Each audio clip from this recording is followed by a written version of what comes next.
अध्याय 32 गुरु और ईश्वर की खोज उपवास अमान्य बाबा के सरकार। इस अध्याय में हेमंत पंत ने दो विषयों का वर्णन किया है। एक, किस प्रकार बाबा की अपने गुरु से भेंट हुई और उनके द्वारा ईश्वर दर्शन की प्राप्ति कैसे हुई। दो, श्रीमती गोखले जो तीन दिन से उपवास कर रही थी को पूरन पोली का भोजन कैसे कराया। प्रस्तावना। श्री हेमंत पंत वटवृक्ष का उदाहरण देकर इस गोचर संसार के स्वरूप का वर्णन करते हैं। गीता के अनुसार वटवृक्ष की जड़ें ऊपर और शाखाएं नीचे को चारों ओर फैली हुई है। ऊर्ध्व मूल मदः शाखम। गीता 15वां अध्याय श्लोक 1। इस वृक्ष के गुण, पोषक और अंकुर इंद्रियों के भोग्य पदार्थ है। जड़ें जिनका कारणीभूत कर्म है, वे सृष्टि के मानवों की ओर फैली हुई है।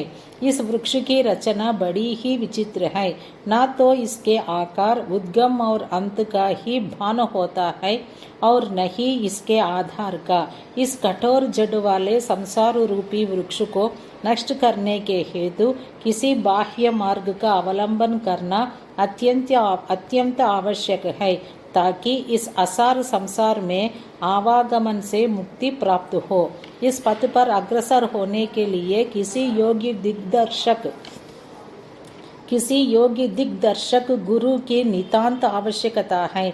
चाहे कोई कितना ही विद्वान अथवा वेद और वेदांत में पारंगत क्यों न हो, वह अपने निर्दिष्ट स्थान पर नहीं पहुंच सकता जब तक कि उसकी सहायतार्थ कोई योग्य पथ प्रदर्शक न मिल जाए, जिसके पद चिन्हों का अनुसरण करने से ही मार्ग में मिलने वाले गह्वरों, खंदकों तथा हिंसक प्राणियों के भय से मुक्त हुआ जा सकता है और इस विधि से ही संसार यात्रा सुगम तथा कुशलतापूर्वक पूर्ण हो सकती है। इस विषय में बाबा का अनुभव जो उन्होंने स्वयं बतलाया, वास्तव में आश्चर्यजनक है। यदि हम उसका ध्यानपूर्वक अनुसरण करें तो हमें निश्चय ही श्रद्धा, भक्ति और मुक्ति प्राप्त होगी। अन्वेषण। एक समय हम 4 सहयोगी मिलकर धार्मिक एवं अन्य पुस्तकों का अध्ययन कर रहे थे। इस प्रकार प्रबुद्ध होकर हम लोग ब्रह्मा के मूल स्वरूप पर विचार करने लगे। एक ने कहा कि हमें स्वयं की ही जागृति करनी चाहिए, दूसरों पर निर्भर रहना हमें उचित नहीं है। इस पर दूसरे ने कहा, जिसने मनोनिग्रह कर लिया है वह धन्य है। हमें अपने संकीर्ण विचारों व भावनाओं से मुक्त होना चाहिए, क्योंकि इस संसार में हमारे अतिरिक्त और कुछ भी नहीं है। तीसरे ने कहा कि यह संसार सदैव परिवर्तनशील है, केवल निराकार ही शाश्वत है, अतः हमें सत्य और असत्य में विवेक करना चाहिए। तब चौथे स्वयं बाबा ने कहा कि केवल पुस्तकीय ज्ञान से कोई लाभ नहीं, हमें तो अपना कर्तव्य करते रहना चाहिए। दृढ़ विश्वास और पूर्ण निष्ठापूर्वक हमें अपना तन, मन, धन और पंच प्राणादि सर्वव्यापक गुरुदेव को अर्पण कर देने चाहिए। गुरु भगवान है, सबका पालनहार है। इस प्रकार वाद विवाद के उपरांत हम चारों सहयोगी वन में ईश्वर की खोज पर निकले। हम 4 विद्वान बिना किसी से सहायता लिए केवल अपनी स्वतंत्र बुद्धि से ही ईश्वर की खोज करना चाहते थे। मार्ग में हमें एक बंजारा मिला, जिसने हम लोगों से पूछा कि हे सज्जनों, इतनी धूप में आप लोग किस ओर प्रस्थान कर रहे हैं। प्रत्युत्तर में हम लोगों ने कहा कि वन की ओर। उसने पुनः पूछा, कृपया यह तो बतलाइए कि वन की ओर जाने का उद्देश्य क्या है। हम लोगों ने उसे टाल मटोल वाला उत्तर दे दिया। हम लोगों को निरुद्देश्य सघन भयानक जंगलों में भटकते देखकर उसे दया आ गई। तब उसने अति विनम्र होकर हम लोगों से निवेदन किया कि आप अपनी गुप्त खोज का हेतु चाहे मुझे न बतलाइए, किंतु मैं प्रत्यक्ष देख रहा हूँ कि मध्याह्न के प्रचंड मार्तांड की तीव्र किरणों की उष्णता से आपल लोग अधिक कष्ट पा रहे हैं। कृपया यहाँ पर कुछ क्षण विश्राम कर जलपान कर लीजिए। आप लोगों को सहृदय तथा नम्र होना चाहिए। बिना पथ प्रदर्शक के इस अपरिचित भयानक वन में भटकते फिरने से कोई लाभ नहीं है। यदि आप लोगों की तीव्र इच्छा ऐसी ही है तो कृपया किसी योग्य पथ प्रदर्शक को साथ ले। उसकी विनम्र प्रार्थना पर ध्यान न देकर हम लोग आगे बढ़े। हम लोगों ने विचार किया कि हम स्वयं ही अपना लक्ष्य प्राप्त करने में समर्थ हैं। तब फिर हमें किसी के सहारे की आवश्यकता नहीं है। जंगल बहुत विशाल और पथहीन था। वृक्ष इतने ऊंचे और घने थे कि सूर्य की किरणों का भी वहां पहुंच सकना कठिन था। परिणाम यह हुआ कि हम मार्ग भूल गए और बहुत समय तक यहाँ वहाँ भटकते रहे। भाग्यवश हम लोग उसी स्थान पर पुनः जा पहुँचे जहाँ से पहले प्रस्थान किया था। तब वही बंजारा हमें पुनः मिला और कहने लगा कि आपने अपने चातुर्य पर विश्वास कर आप लोगों को पथ की विस्मृति हो गई है। प्रत्येक कार्य में चाहे वह बड़ा हो या छोटा मार्गदर्शक आवश्यक है। ईश्वर प्रेरणा के अभाव में सत्पुरुषों से भेंट होना संभव नहीं। भूखे रहकर कोई कार्य पूर्ण नहीं हो सकता। इसलिए यदि कोई आग्रह पूर्वक भोजन के लिए आमंत्रित करे तो उसे अस्वीकार न करो। भोजन तो भगवान का प्रसाद है, उसे ठुकराना उचित नहीं। यदि कोई भोजन के लिए आग्रह करे तो उसे अपनी सफलता का प्रतीक जानो। इतना कहकर उसने भोजन करने का पुनः अनुरोध किया। फिर भी हम लोगों ने उसके अनुरोध की उपेक्षा कर भोजन करना अस्वीकार कर दिया। उसके सरल और गूढ़ उपदेशों की ओर ध्यान दिए बिना ही मेरे 3 साथियों ने आगे प्रस्थान कर दिया। अब फाटक ही अनुमान करे कि वे लोग कितने अहंकारी थे। मैं क्षुधा और तृषा से अत्यंत व्याकुल था कि बंजारे के अपूर्व प्रेम ने भी मुझे आकर्षित कर लिया।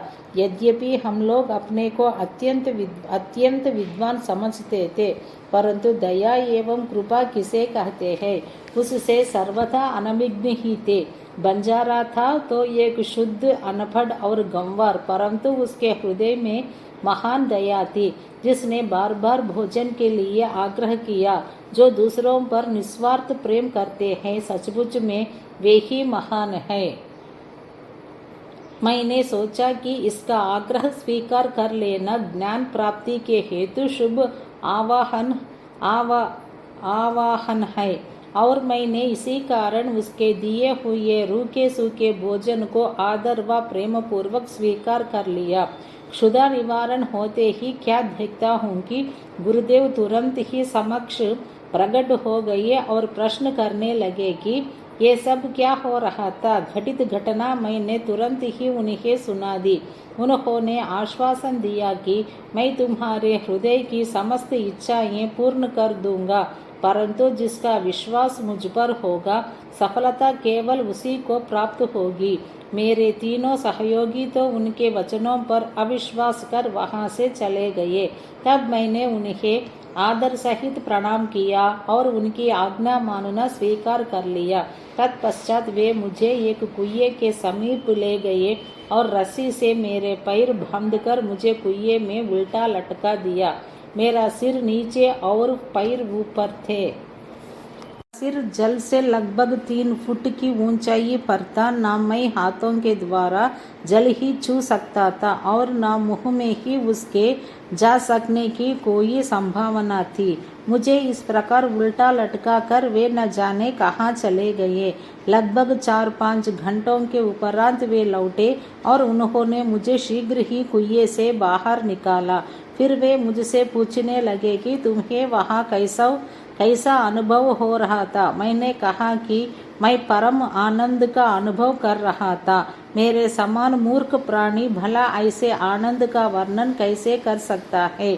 मेरा उत्तर सुनकर मेरे गुरुदेव अत्यंत ही प्रसन्न हुए और उन्होंने मुझे अपने हृदय से लगाकर मेरी सराहना की और मुझे अपने संग ले लिया। एक चिड़िया अपने बच्चों की जितनी सावधानी से लालन पालन करती है, उसी प्रकार उन्होंने मेरा भी पालन किया। उन्होंने मुझे अपनी शाला में स्थान दिया। कितनी सुंदर थी वह शाला। वहाँ मुझे अपने माता पिता की भी विस्मृति हो गई। मेरे समस्त अन्य आकर्षण दूर हो गए और मैंने सफलतापूर्वक बंधनों से मुक्ति पाई। मुझे सदा ऐसा ही लगता था कि उनके हृदय से ही चिपके रहकर उनकी ओर निहारा करूं। यदि उनकी भव्य मूर्ति मेरी दृष्टि में न सम यदि उनकी भव्य मूर्ति मेरी दृष्टि में न समाती थी तो मैं अपने को नेत्रहीन होना ही अधिक श्रेयस्कर समझता। ऐसी प्रिय थी वह शाला कि वहां पहुंचकर कोई भी कभी खाली हाथ नहीं लौटा। मेरी समस्त निधि, घर, संपत्ति, माता पिता या क्या कहूँ, वे ही मेरे सर्वस्व थे। मेरी इंद्रियां अपने कर्मों को छोड़कर मेरे नेत्रों में केंद्रित हो गई और मेरे नेत्र उन पर।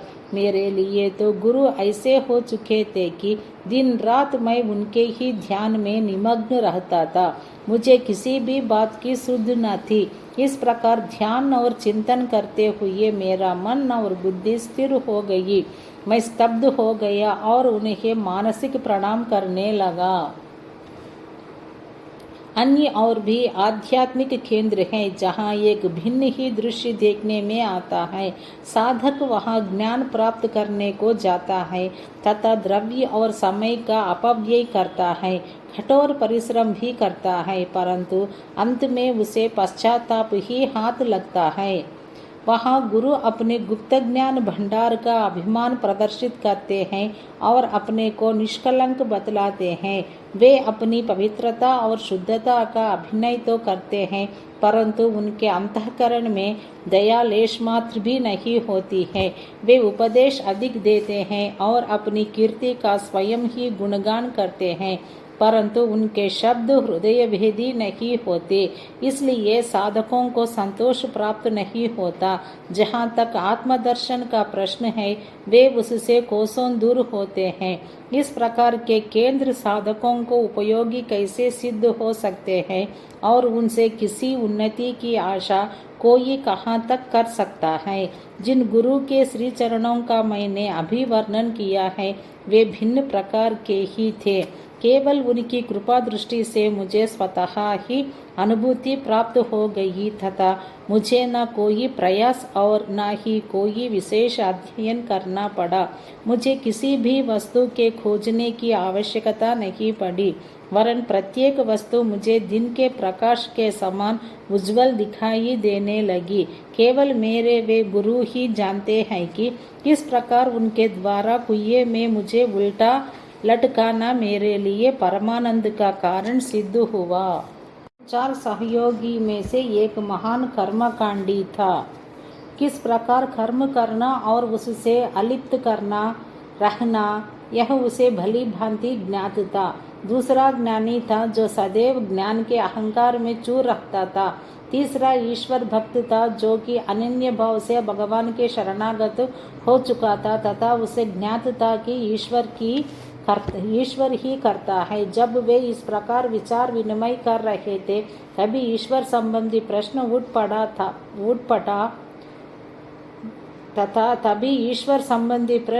पड़ा तथा वे बिना किसी से सहायता प्राप्त किए अपने स्वतंत्र ज्ञान पर निर्भर रहकर ईश्वर की खोज में निकल पड़े। श्री साई जो विवेक और वैराग्य की प्रत्यक्ष मूर्ति थे, उन चारों लोगों में सम्मिलित थे। यहाँ कोई शंका कर सकता है कि जब साई स्वयं ही ब्रह्मा के अवतार थे, तब वे उन लोगों के साथ क्यों सम्मिलित हुए और क्यों उन्होंने ऐसा आचरण किया।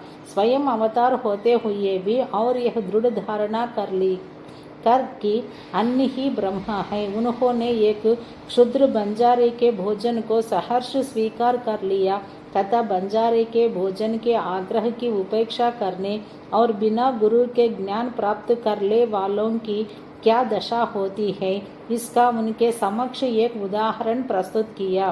श्रुति तैतरीय उपनिषद का कथन है कि हमें माता पिता तथा गुरु का आदर सहित पूजन कर धार्मिक ग्रंथों का अध्ययन करना चाहिए। ये चित्त शुद्धि के मार्ग हैं और जब तक चित्त की शुद्धि नहीं होती तब तक आत्मानुभूति की आशा व्यर्थ है। आत्मा इंद्रियों, मन और बुद्धि के परे है। इस विषय में ज्ञान और तर्क हमारी कोई सहायता नहीं कर सकते। केवल गुरु की कृपा से ही सब कुछ संभव है। धर्म, अर्थ और काम की प्राप्ति अपने प्रयत्न से हो सकती है, परंतु मोक्ष की प्राप्ति तो केवल गुरु कृपा से ही संभव है।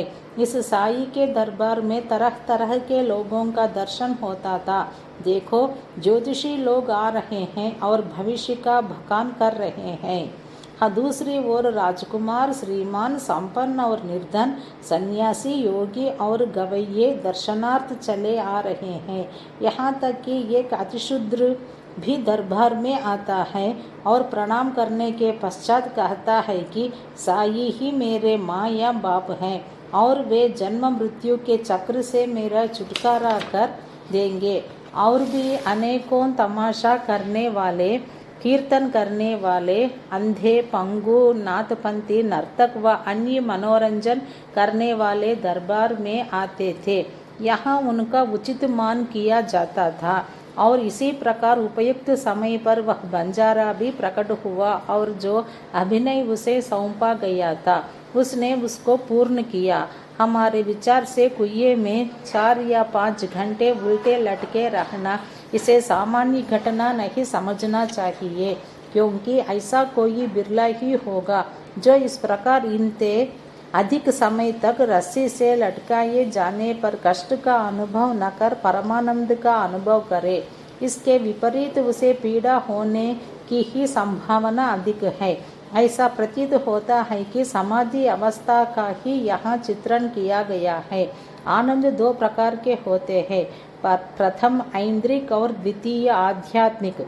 ईश्वर ने हमारी इंद्रियों व तन्मन की प्रवृत्तियों की रचना बाह्यमुखी की है और जब वे इंद्रियां और मन अपने विषय पदार्थों में संलग्न होती हैं तब हमें इंद्रिय चैतन्यता प्राप्त होती है, न कि परमानंद का।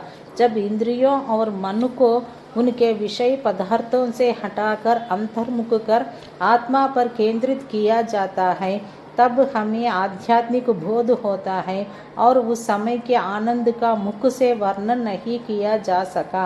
मैं परमानंद में था तथा उस समय का वर्णन मैं कैसे कर सकता हूँ।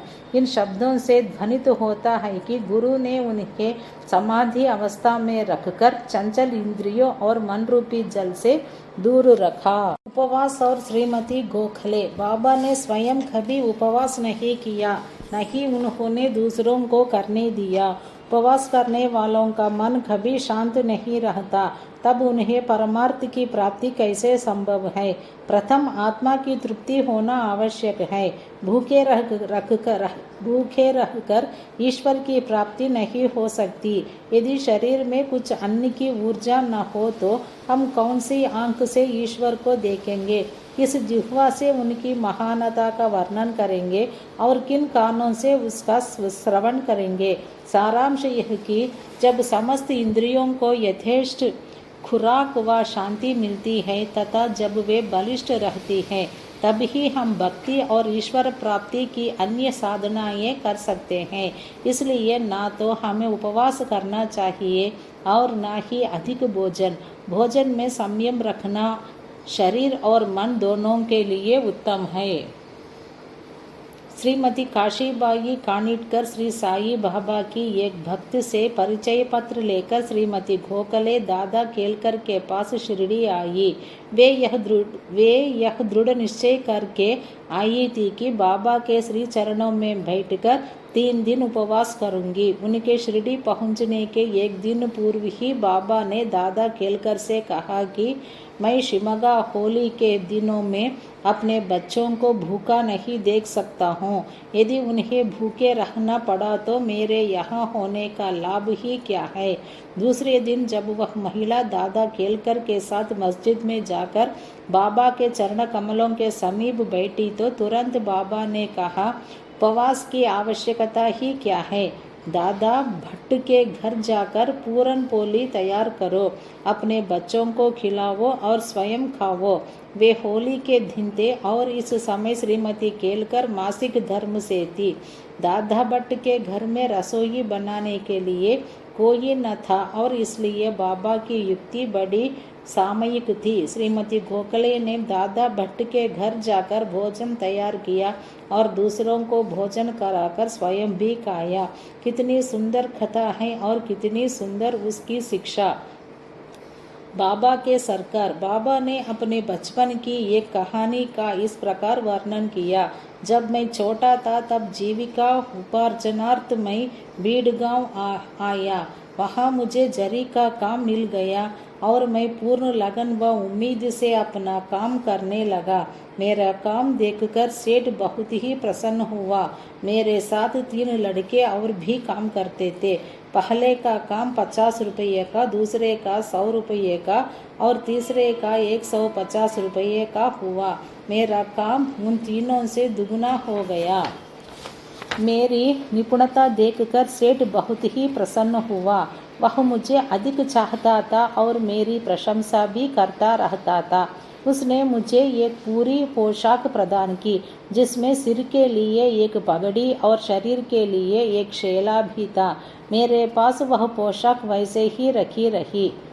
मैंने सोचा कि जो कुछ मनुष्य निर्मित है वह नाशवान और अपूर्ण है, परंतु जो कुछ मेरे सरकार द्वारा प्राप्त होगा वही अंत तक रहेगा। किसी भी मनुष्य के उपहार की उससे समानता संभव नहीं है। मेरे सरकार कहते हैं ले जाओ। लोग मेरे पास आकर कहते हैं मुझे दो मुझे दो, परंतु जो कुछ मैं कहता हूँ उसके अर्थ पर कोई ध्यान देने का प्रयत्न नहीं करता। मेरे सरकार का खजाना आध्यात्मिक भंडार भरपूर है और वह बह रहा है।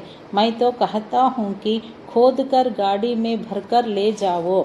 जो सच्ची माँ का लाल होगा उसे स्वयं ही भरना चाहिए।